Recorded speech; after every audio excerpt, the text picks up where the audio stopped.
경제협력개발기구 OECD 자료에 따르면 지난 2월 한국의 식료품과 비주류 음료 물가 상승률은 6.95%였습니다.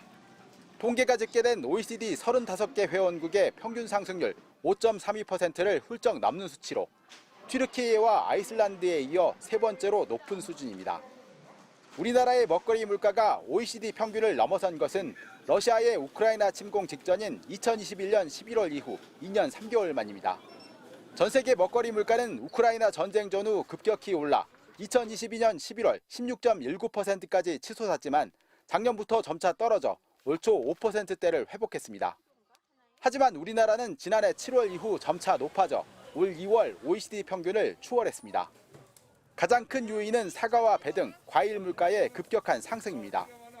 지난달 사과 물가는 88.2% 올라 1980년 통계 작성 이후 상승폭이 가장 컸습니다. 문제는 앞으로도 물가가 더 올라갈 수 있는 요인이 많다는 겁니다. 이스라엘과 이란의 충돌 이후 불안한 국제유가가 소비자 물가를 압박하는 데다 강달러 기조에 따른 고환율은 수입 원재료 가격도 끌어올리고 있습니다. 일각에선 최근의 고유가 강달러 현상이 충분히 예상하지 못했던 변수들인 만큼 2차 인플레이션 우려도 나오고 있는 상황입니다. 다만 최상목 경제부총리는 불안 요인이 많이 있고 여러 상황은 더 봐야 한다면서도 근원 물가는 안정적이기 때문에 하반기 물가는 하향 안정화할 것이라는 전망을 내놨습니다. MBC 뉴스 박살현입니다. 점심시간 구내식당 앞에 긴 줄이 늘어섰습니다. 한 끼에 3,500원으로 저렴한 가격에 이용할 수 있는 이 구청 구내식당을 찾는 직원은 하루 평균 480여 명. 지난해 대비 20% 가까이 늘었습니다. 이용객들을 보면은 우리 젊은 직원들이 많은데요. 입사 연차가 낮다 보니까 급여도 좀 낮고 해서 밖에 그 식당보다는 우리 이제 저렴한 구내식당을 더 많이. 흔히 간단하게 끼니를 때운다며 많이 찾는 분식집에서 김밥과 라면만 먹어도 요즘 7,000원이 넘습니다. 일반 식당에서는 갈비탕 가격이 15,000원에 달하는 등 10,000원으로도 점심 한 끼 해결하기 빠듯합니다.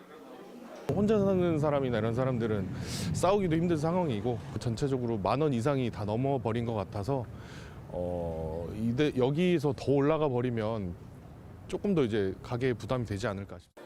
식당을 찾는 손님들의 부담도 늘어났지만 자영업자들의 고민도 깊습니다.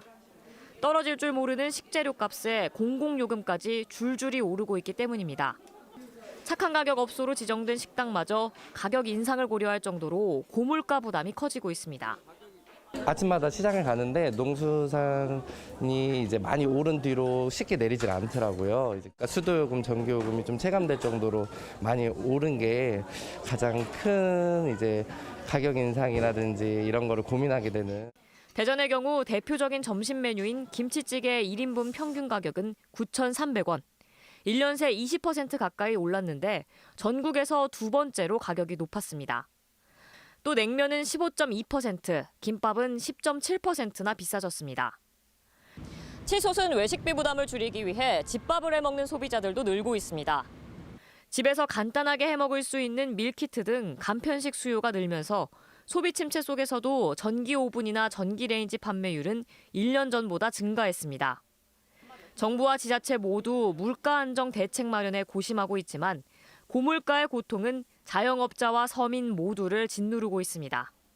MBC 뉴스 박선진입니다.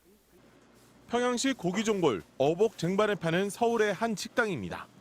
12,000원이었던 1인분 가격은 2년 전 15,000원으로 올랐고 최근 다시 19,000원까지 인상됐습니다. 오르는 식재료값 부담에 일하던 직원 3명을 다 내보내고 이제 사장 부부 단 둘만 남았는데도 가격을 올리지 않을 수 없었습니다. 한 단에 1,500원, 2,000원에 들어오던 부추가 지금은 한 단에 7,000원입니다. 도무지 안 됐을 때 이제 불가피하게 가격을 손님분들한테 죄송하다고 공지를 드리고.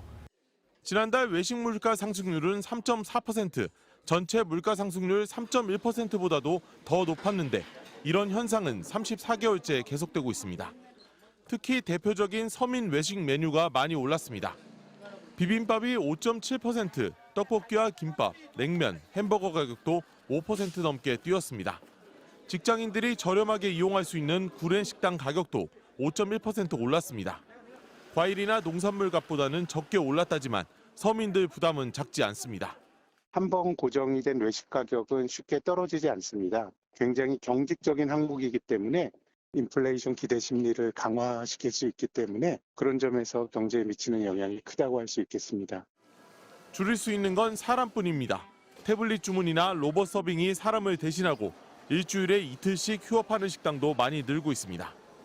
식품업계에 대한 집중 관리로 가공식품 가격 상승률이 1.4%에 그친 게 그나마 전체 물가 상승률을 낮췄습니다. 정부는 물가가 3월 정점을 찍고 점차 내려갈 것으로 보고 있습니다. 하지만 전기, 가스 등 공공요금 인상이 줄줄이 기다리고 있고 달러당 1,350원을 넘나드는 환율, 상승 국면의 국제유가는 물가의 불안 요인이 되고 있습니다. MBC 뉴스 정동욱입니다.